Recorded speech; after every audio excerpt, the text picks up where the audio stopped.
Hey everybody, we continue to walk through an unusual season as a church, but I wanted to update you on where we are, what God has been doing among us, and where we believe He's leading next. To begin with, I want to thank many of you for the sincere support and love that we felt as leaders through so many months of setbacks and changes. We know that we're not operating in an ideal environment right now, at least not by our own definitions, but God has used so many of you to encourage us through it all. Realistically, if you look at our gatherings, across all ages and demographics, our current attendance is significantly below what it was at its peak while we were meeting at Shoreline just a few months ago. Many of you have suggested that's a reflection of summer plans conflicting with our Saturday evening gatherings, and many more of you have expressed confidence that things will look different when we come back together on a Sunday morning.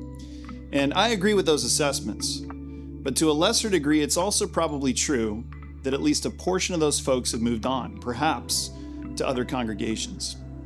Change prompts change. You lose your job, you start to rethink what you want to do with your life. Your kids grow up and they leave the house, you start to rethink your identity as a person, right?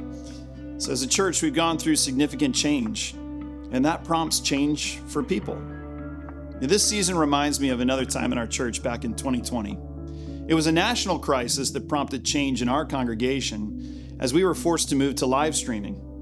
And that prompted many people to move on, so much so that we were really left with a handful regathering in a parking lot. But that didn't weaken our church in the long run. You know, our namesake passage helps us understand these times. God says He prunes us so we can be more fruitful. Think about a tree. When branches are cut back, what stays the same? Its roots. In fact, those established roots can direct even more life into the remaining branches, often leading to greater fruitfulness in the seasons ahead. So the size of branches changed during 2020. We were cut down to about a stump, that's what it felt like. But our roots in Christ had grown deeper through that season. Then we experienced a season of remarkable fruit at Shoreline. And now here we are in another season of pruning, and only God knows what comes next. And here's what I really want us to hear. Our goal is not to get back to some time in the past, but to remain faithful, to mature, to abide, and God will supply the life and a future of greater fruitfulness when He decides. Financially, it's a little early to determine where we're at. To this point, it looks like the number of givers has dropped by about 10 to 15%, much less than the drop in attendance, but some of that loss has been offset by what seems to be increasing commitment by others. That's encouraging in the short term, but I'll be able to share more as the months go on. But where are we at when it comes to facilities? I know that's what you're really wondering about. When are we back to Sundays on a regular basis? Well, right now, we still don't have a clear timetable or a clear opportunity. Beach Point has been an incredible host on Saturdays, charging us absolutely nothing, bearing up with having a whole church gathering right before their own.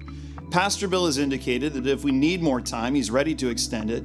And if that means we head into August without an exit plan, their worship center will be reopened, which means we can start to add more elements back to our services, and we can have a few less distractions out the window during our gatherings.